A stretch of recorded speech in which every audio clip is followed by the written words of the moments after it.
자, 이번 시간에는 통정 허위 표시예요. 보통 허위 표시라고도 해요. 일반적으로 민법 108조에 있는데요. 통정 허위 표시, 허위 표시. 이것은요, 거기 의의를 보시다시피요.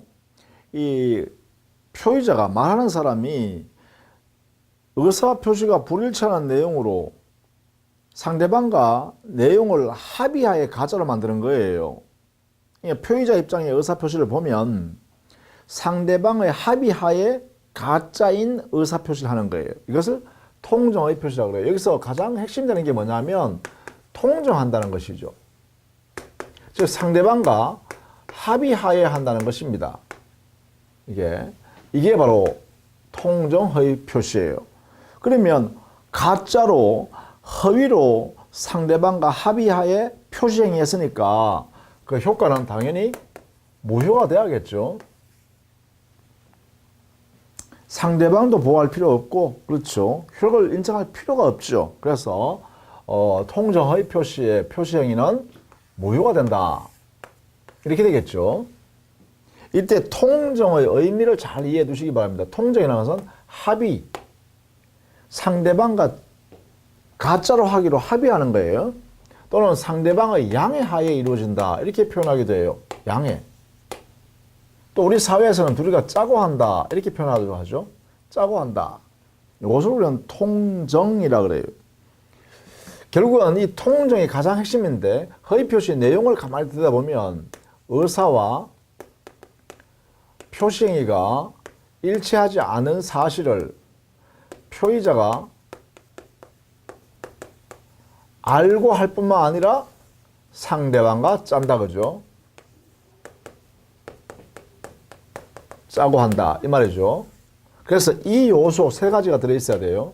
의사가 불일치, 표의자가 불일치 사실을 다 알고, 그 다음에 상대방과 짜고서. 그래서 이 짜고라는 말을 우리 민법에는 뭐라 쓴다고? 통정이라고 쓴다고, 이렇게요. 약속을 이렇게 하는 거죠. 그 통정의 의미를 어떻게 해석하냐? 바로 합의, 양해. 그리고 우리 사회에서는 짜고 한다. 이렇게 하는 거죠. 그러한 의사표시를 우리는 허위표시 이렇게 하고 효과는 표시한 효력을 인정할 필요가 없으니까 무효로 한다. 이런 이야기예요. 자, 그것이 의 안에 다 정리되어 있고 요건에도 마찬가지입니다. 요건에서도 이 내용이 들어가 있다. 그죠? 자, 여기에 구별 개념에서 은닉행위가 있죠.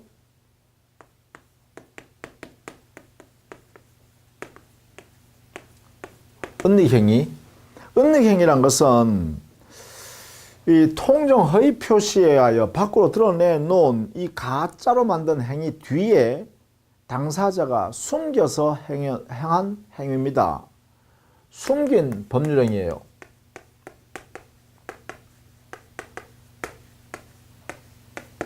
숨긴 법률행위를 우리는 은닉행위라 그래요. 이게요. 그러니까 허위 표시는 밖으로 드러내서 다른 사람이 알 수 있도록 드러내놓고 그 뒤에 숨겨서 이렇게 의사표시해서 거래한 행위를 우리는 은닉행위라고 한다. 이렇게 되겠죠. 그러면 은닉행위는 숨긴 법령이라는 뜻밖에 없기 때문에 이것은요, 당사자의 합의한 내용대로, 합의대로 유효가 되겠죠. 유효로 될 수가 있다. 그렇죠. 그냥 통정 허위 표시에서 이루어진 행위를 그럼 뭐라 그러냐? 자, 통정 허위에 의한 의사 표시가 들어가서 법률 행위를 만들면 그것을 가장 행위라 그래요.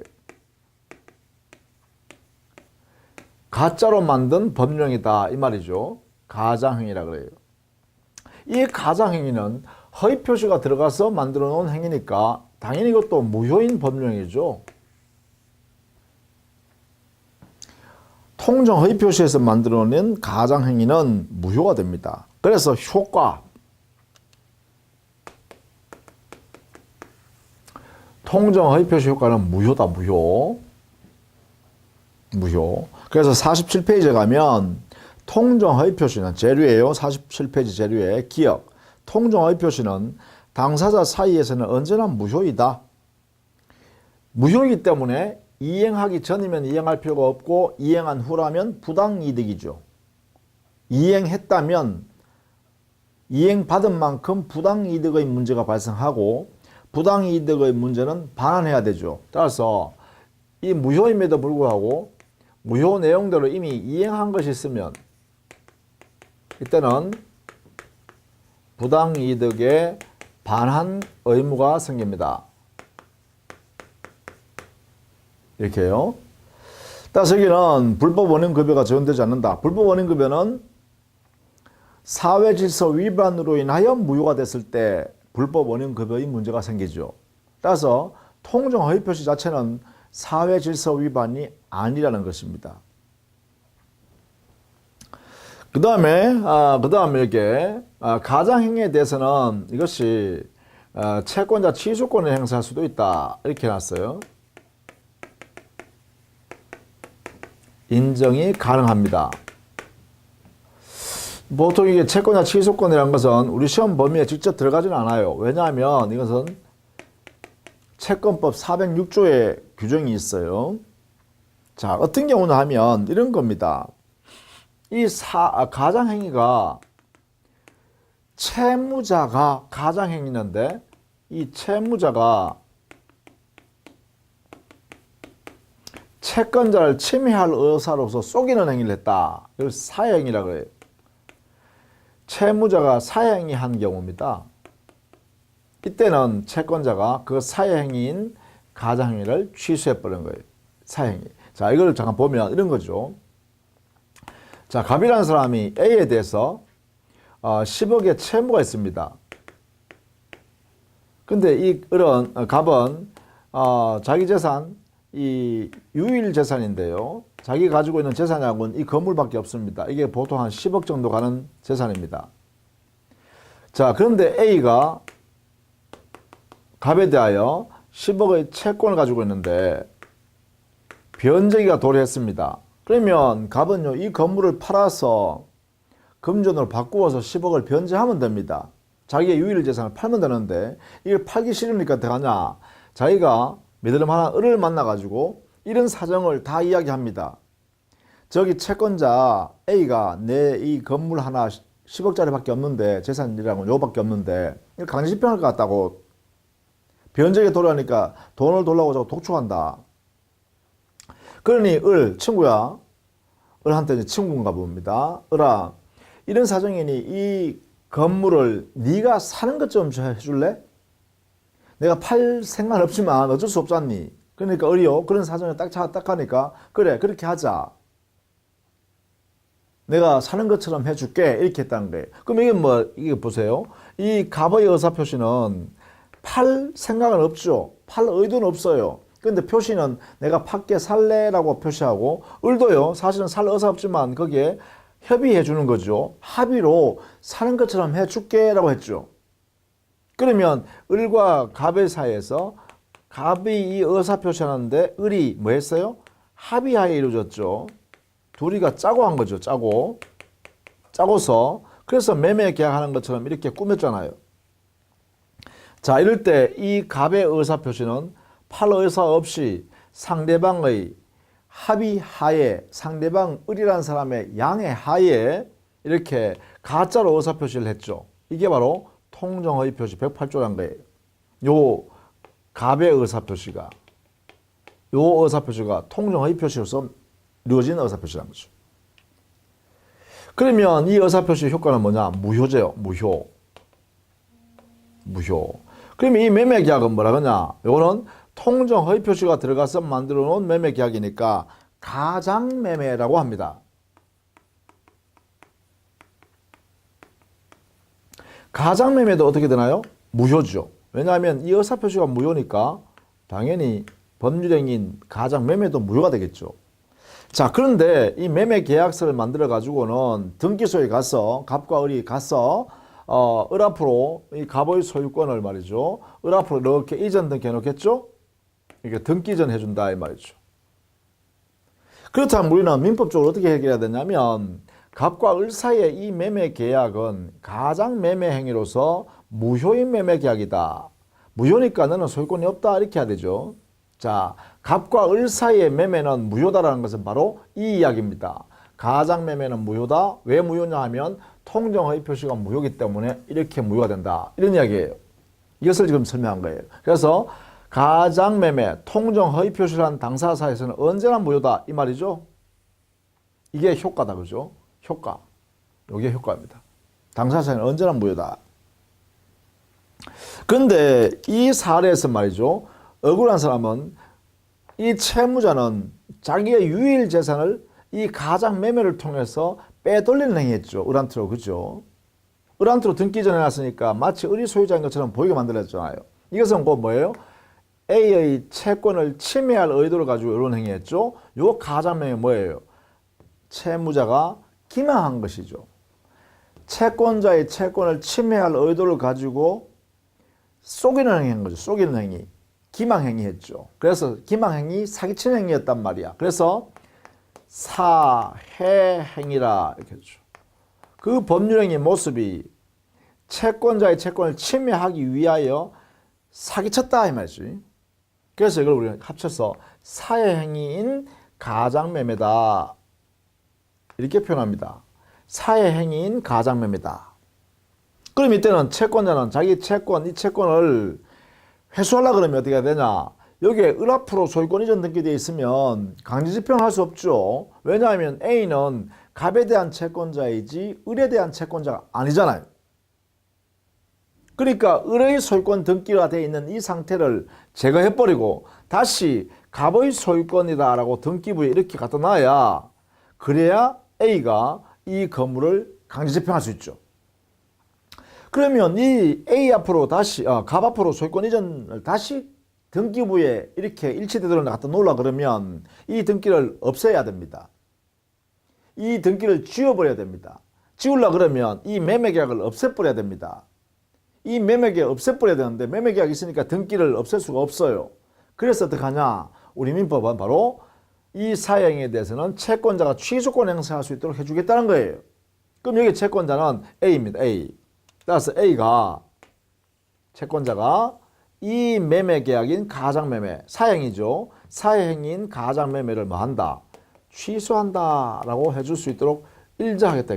이렇게 채권자에게 취소권 행사를 인정해 주겠다는 거예요. 이렇게 인정해버리면 이 매매계약인 가장매매가 이게 사라지겠죠.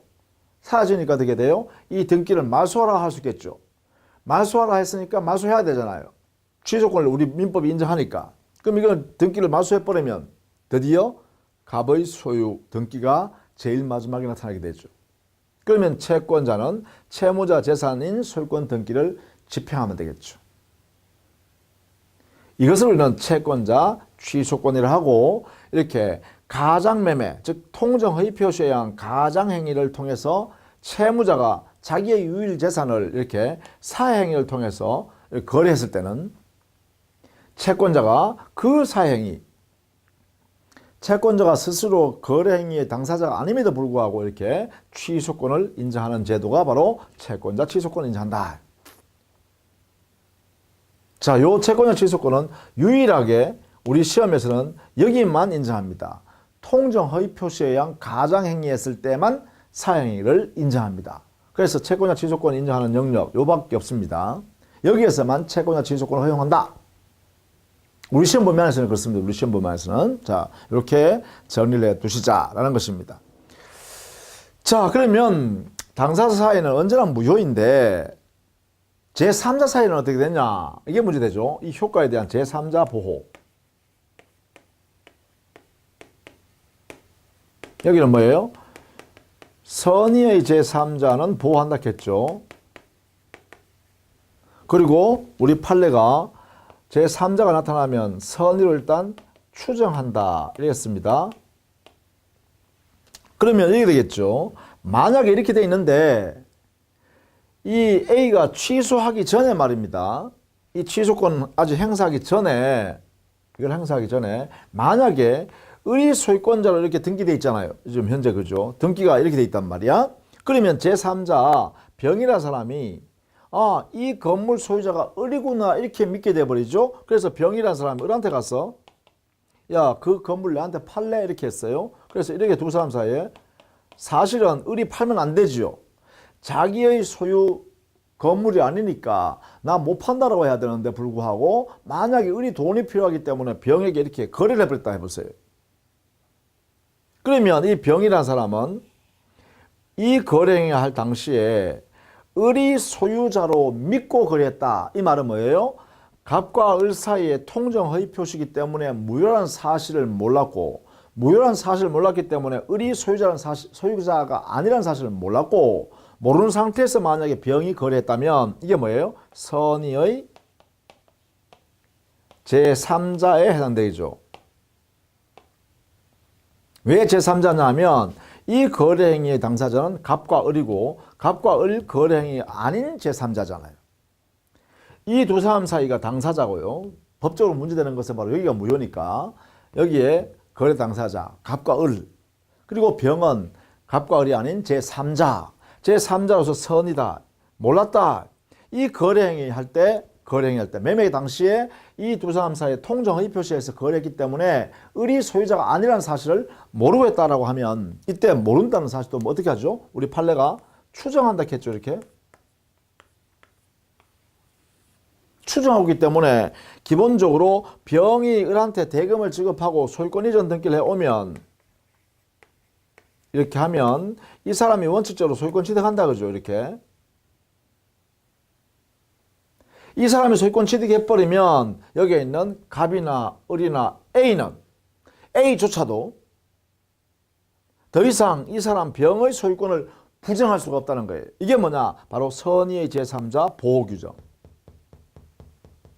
선의의 제3자는 권리를 보호해 주겠다라는 우리 민법상의 보호규정이 있기 때문에 병의 소유권은 확정적으로 취득한다는 거예요. 선의의 제3자니까. 따라서 여기에 있는 갑이든 을이든 A는 병이 소유자 아님을 주장할 수 없다 이 말이죠. 만약에 이 병의 소유권을 부정하려고 그러면 이 선의의 제3자, 요 선의가 아니라는 사실을 입증 책임을 지죠. 뭐라고요? 선의 아니라고 주장한 사람.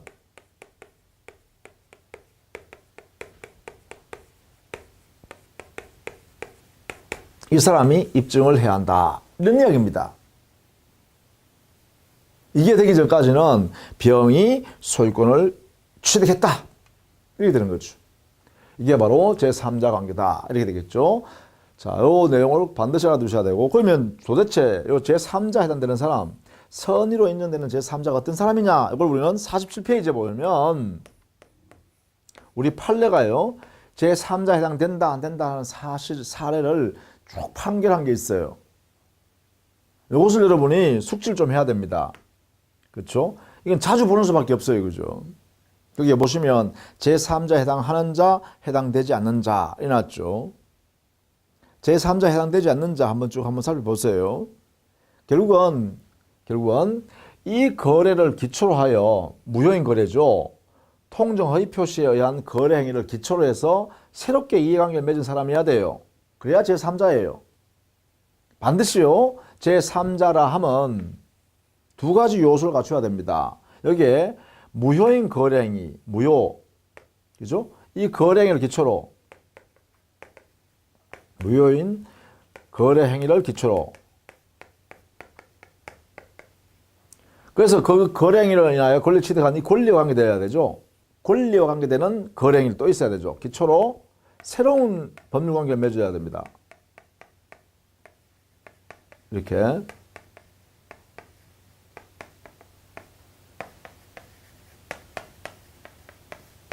바로 이거죠. 기초로 해서 새롭게 매매 계약을 했으니까 뭐 저당권 설정하거나 지상권 설정하거나 뭐 이렇게 해야 되죠. 새로운 이 거래행위에 의하여 이루어진 권리에 기초하여 새로운 권리 의무 관계 이렇게 맺었을 때 여기에 들어가는 사람, 이 사람이 바로 제3자다 이 말이죠. 요 내용을 이제 여러분 전제하여 요 내용들을 한번 살펴봐 두시라 이런 이야기입니다. 그러나 상속은 안 되겠죠. 상속은 새로운 거래행위가 아닙니다. 그러니까 을이 사망함으로써 여기에 병이라는 사람이 을의 상속인이다라고 하면 이 사람은 제3자 아니다. 그죠? 이거는 거래행위가 아니죠. 상속은 거래행위가 있는 게 아니잖아요. 그죠? 그럴 때는 상속인은 안 된다라고 해야겠죠. 그죠? 자, 이렇게 여러분 한번 살펴봐 두시기 바랍니다. 자, 그 다음에 48페이지에요. 착오에 의한 의사표시 볼게요.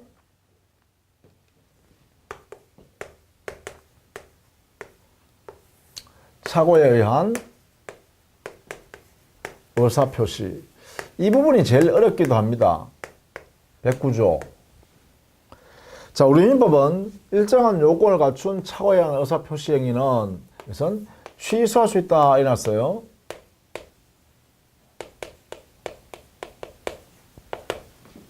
취소할 수 있는 대상입니다. 자, 먼저 우리 착오에 의한 의사표시의 첫 번째 의미를 알아두셔야죠. 착오에 의한 의사표시란 의사와 표시가 불일치하는데 표의자가 말한 사람이 불일치 사실을 모르고서 상대방한테 의사표시한 거예요. 기본적으로. 이것을 착오에 의한 의사표시라 그래요. 착오에 의한 의사표시란 것은 바로 의사와 표시행위가 불일치하는 사정인데 이 사실을 표의자가 모른다. 이런 거죠. 이런 사실을 표의자가 모르고 지금 의사표시를 했다라고 하면 이거는 착오라고 합니다. 자, 여기에서는요, 중요한 것, 동기의 착오, 이것을 정리해 두셔야 돼요. 동기에 착오가 있다라는 거예요. 예컨대 사거리에 전철역이 생긴 줄 알고 그 사거리에 있는 토지를 비싸게 샀습니다. 매수인이요. 근데 알고 보니까 나중에 계약을 체결하고 난 뒤에 보니까 그 사거리에 전철역이 생기는 게 아니라 한 2km 밖에 있는 2km 밑에 있는 사거리에서 전철역이 생기더라는 거예요. 그러면 이때 매수인은요, 이 토지 소유권을 취득하는 매매 계약은 착오 없지만 그 매수할 의사를 결정하게 된 동기, 여기에 착오가 있는 거죠. 즉 전철역이 안 생기는데 전철역이 생긴다고 믿은 것, 이게 바로 동기에 착오가 있는 거죠. 또 그린벨트 해제된다고 믿고 그렇게 나는 알고서 그 토지를, 그린벨트 안에 있는 토지를 좀 비싸게 샀습니다. 매수인이요. 근데 알고 보니까 그게 그린벨트에 해제되지 않는다는 것이에요. 그렇다면 잘못 산 거죠. 자, 사는 대상 목적물과 대가, 금액 같으면 전부 다 특정되어 있는 내용이 착오가 없죠. 그런데 문제는 어디예요? 그린벨트가 해제된다고 믿은 것, 이게 이제 착오가 있는 거죠. 그렇다면 매매하게 된, 매수해야지라고 마음먹게 된 동기에 착오가 있는 거죠. 자, 이런 경우에 동기는 기본적으로 의사표시의 요소가 아니라 했습니다. 요소가 아니다. 아니라면 동기에 착오가 있는 것은 따라서 의사표시 안에 내에 착오가 없습니다. 그러므로 결과적으로 어떻게 되나요? 이거는 민법 109조 적용이 안 된다. 이렇게 해야 되죠. 즉 착오에 의한 의사표시로서 취소할 수 없다 이 말이죠. 이게 원칙입니다. 원칙. 동기에 차고 있는 것만 가지고는 109조에 취소할 수가 없다. 즉 의사표시를 취소 못한다는 거예요. 토지 매매 계약을 취소할 수 없다는 거죠. 자, 이게 동기의 착오 원칙입니다. 그러니까 기본적으로 여러분은 이 사례를 먼저 알아둬야 됩니다. 사례 유형료 이걸 알아두셔야 돼요. 전철역이 생긴다 믿고 토지를 샀더니만은 알고 보니까 전철역이 안 생기더라. 그린벨트가 해제된 줄 알고 토지를 샀더니만은 그린벨트 해제가 안 된다 그러더라. 토지거래 허가구역 지정되어 있는 토지였는데 그 토지거래 허가구역 지정이 해제된다고 나는 믿고 샀더니만 알고 보니까 토지거래 허가구역으로 지정되는 것이 해제되지 않더라. 그대로 존속하더라 이 말이야. 이런 것들이 전부 다 뭐예요? 바로 동기의 착오 문제란 거죠. 자, 이런 동기의 착오 사례에 대해서는 원칙적으로 매매계약 자체를 취소 못한다라는 거예요. 취소 못한다. 왜냐하면 그 이유가 바로 여기 있어요. 여기 의사표시 요소가 동기는 안 들어간다는 거예요. 그렇다면 의사표시 자체에 착오가 없는 거죠. 그러니까 취소 못한다 이렇게 되는 거죠. 자, 그런데 예외적으로요. 여기서 이제 중요합니다. 예외적으로 취소할 수 있는 경우가 있습니다. 자, 어떤 경우에 취소 가능하냐 이 말이죠. 어떤 경우에. 이게 이제 중요합니다. 이것은 바로 동기가 의사표시에 표시되어 나왔을 때 그 동기가 의사표시할 때 표시되어 나왔을 때는 의사표시 내용으로 되기 때문에 그렇습니다.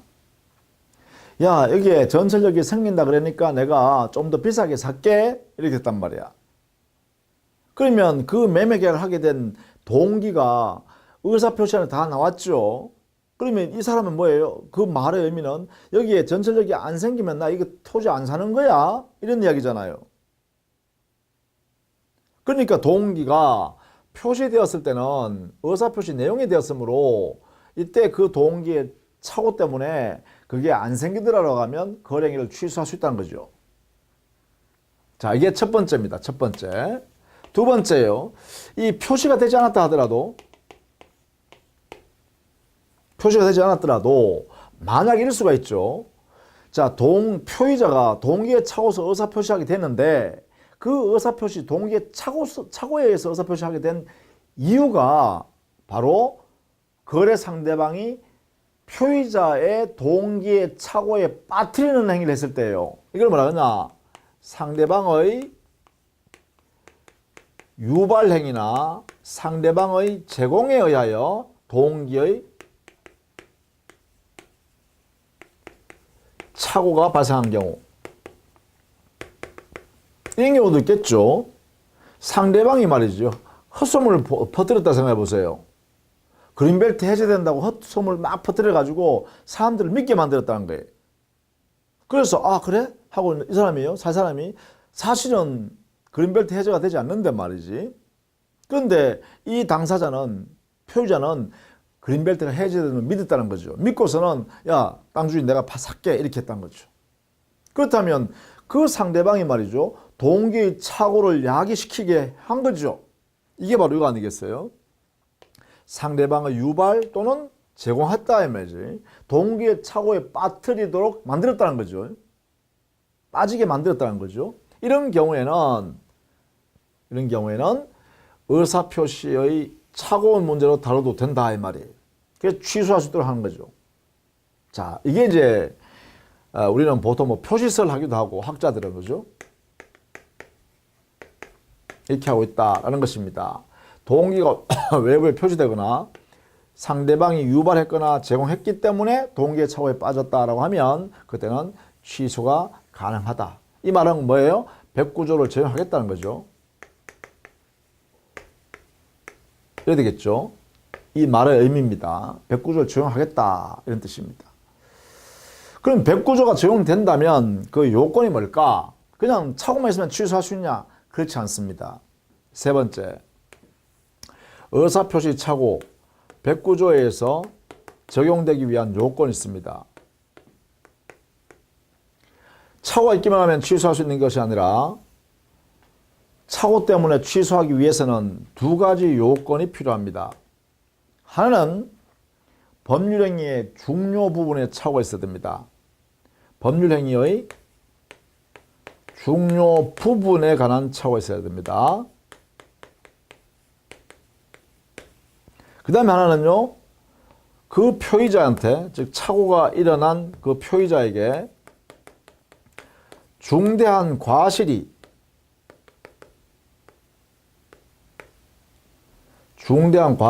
없어야 합니다.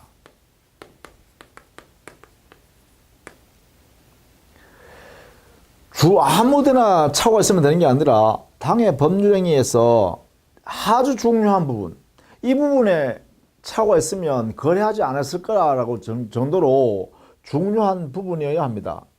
그래서 중요 부분을 판단하는 것은요, 보통 사람도 그 부분이 중요 부분이라고 인정해야 되고 표의자도 이 부분이 아니면 내가 의사표시 안 했을 거야 이렇게 됐을 정도로 표의자한테도 중요한 부분이어야 됩니다. 그래서 중요 부분의 판단은 어떻게 하냐면 중요 부분 판단은 객관적으로 일반인 입장에서도 중요 부분이요 주관적으로 표의자한테도 중요 부분이다라는 두 가지 요건을 다 갖춰야 돼요. 일반인에게도 중요 부분, 표의자한테도 중요 부분으로 인정되었을 때 객관적 주관적 요건이 다 갖춰졌다라고 하고 이때 중요 부분을 인정합니다. 그 다음에 두 번째는요, 표의자한테 중대한 과실이 없는 상태에서 이루어졌어야 돼, 착오가.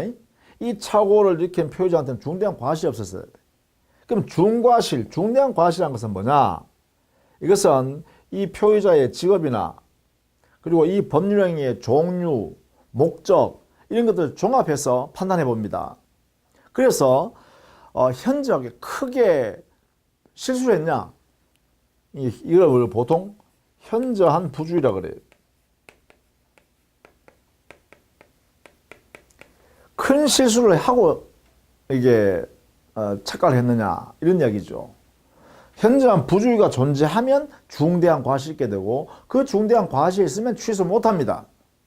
아무리 중요 부분에 착오가 있다 하더라도 표의자가 큰 자기 잘못으로 자기 실수로 그것을 착각했더라면 이때는 착오에 대한 취소하면 안 되겠죠. 그래서 중요 부분에 착오가 있을 뿐만 아니라 표의자한테 큰 잘못이 없어야 됩니다. 큰 부주의가 없어야 된다는 거죠.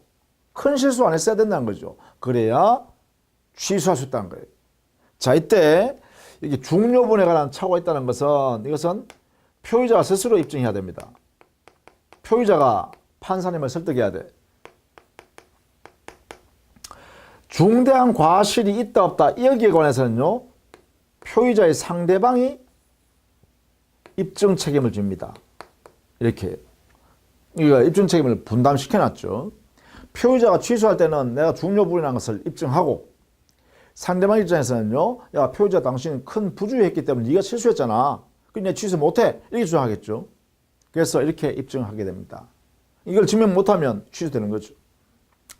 자, 이런 내용으로 되어 있고 다만 여러분 우리 교재에 정리되어 있는 게 뭐냐면 시험 문제 잘 나오는 게 이 부분입니다. 어떤 부분이 현실적으로 거래 행위에서 중요 부분일까? 예컨대 토지를 매매 계약했다라고 하면 토지 현황이나 경계에 관해서는 중요 부분이라는 거예요. 이 부분요. 또 부동산 매매에서 목적물이 어느 것이다라는 걸 착오해 중요 부분이죠. 부동산 임대차 계약이었는데 어떤 부동산을 내가 임대했다 또는 임차했다 이것은 중요 부분이죠. 따라서 목적물 동일성에 관한 착오는 중요 부분에 해당되는 거죠. 그런데 토지 가격 시세가 얼마다 이거 착각하는 것은요 중요 부분이 아니라 그래요. 토지 면적을 잘못 인식했다 그것도 중요 부분이 아니라 그래요. 그럼 여기는 중요 부분에 해당되는 사례, 중요 부분에 해당되지 않는 사례 이것은요 구체적으로 여러분은 이해하고 숙지해 두셔야 됩니다. 우리 판례가 구체적으로 판결한 내용이 많아요. 그 내용을 교과서에 정리해 놨으니까 그것은 여러분이 자주 보셔가지고 이런 사례에 착각이 있으면 착오가 있으면 중요 부분이네 이것은 중요 부분이 아니네 이걸 정리해 두셔야 됩니다.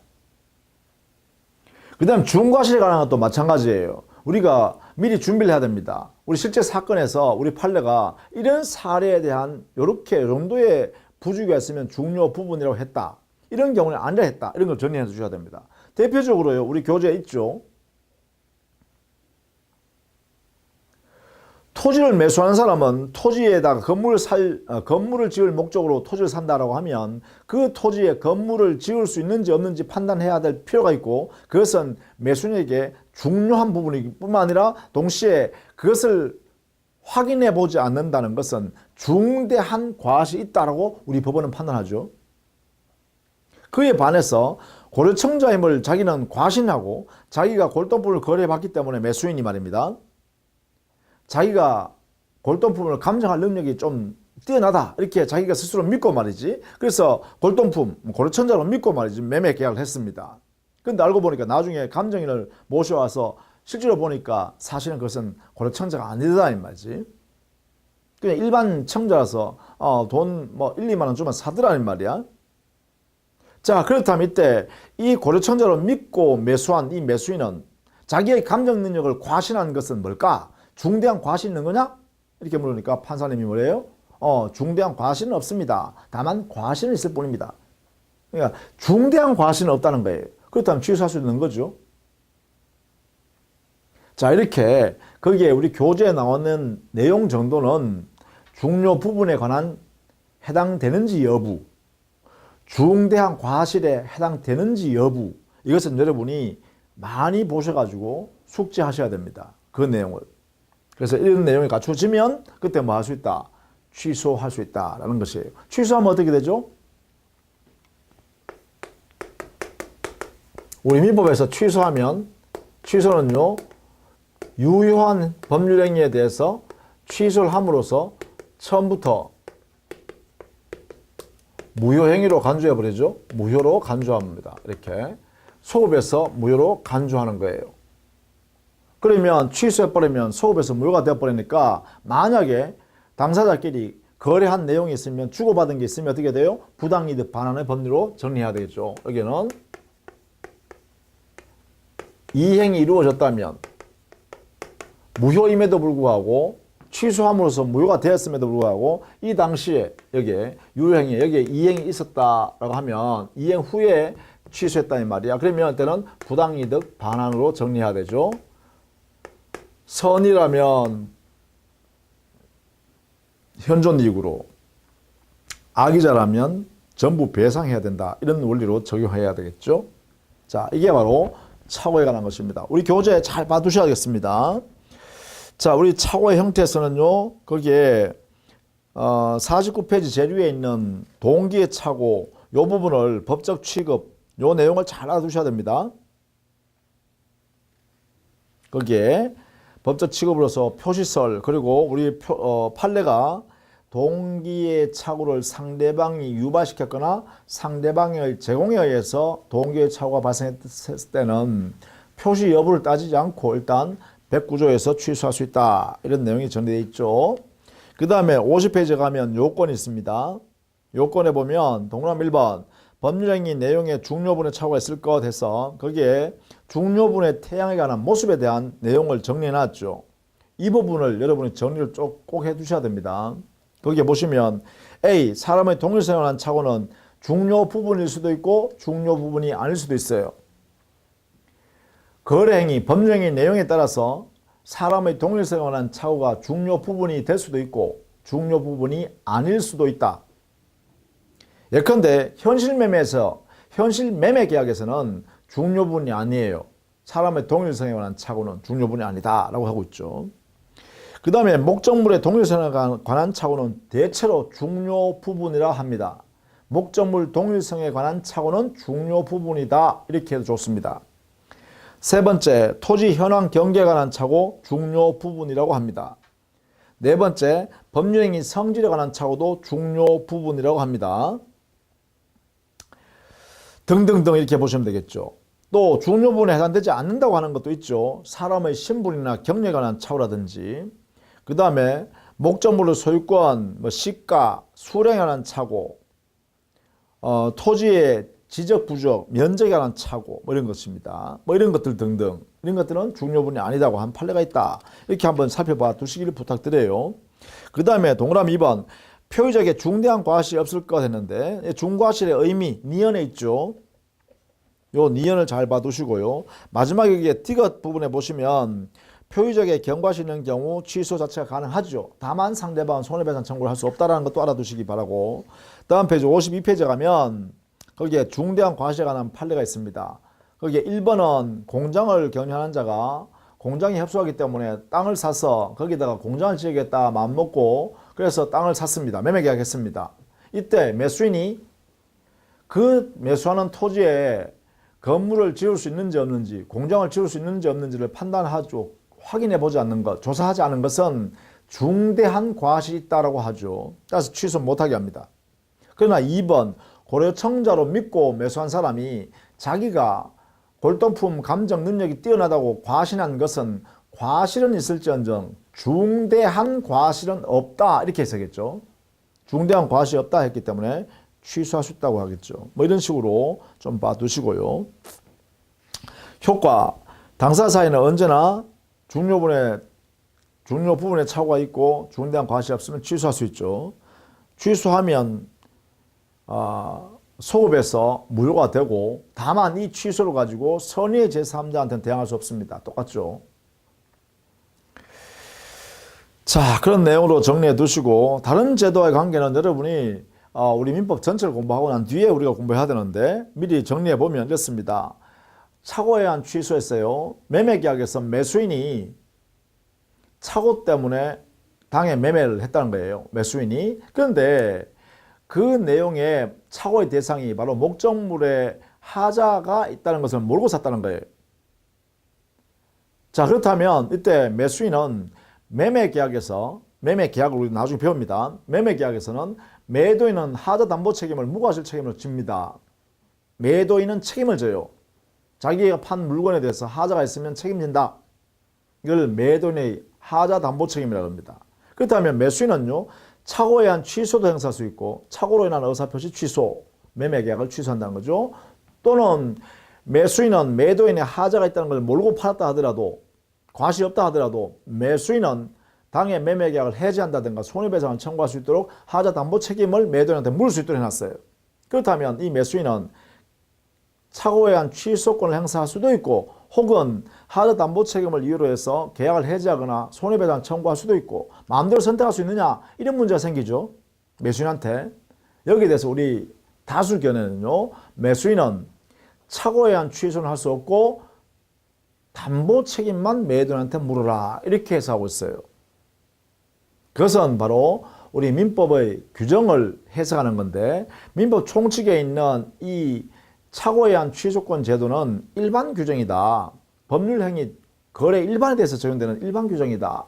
그런데 매도인의 하자 담보 책임이라는 것은 매수인을 특별히 보호하려고 만들어 놓은 특별 규정이다.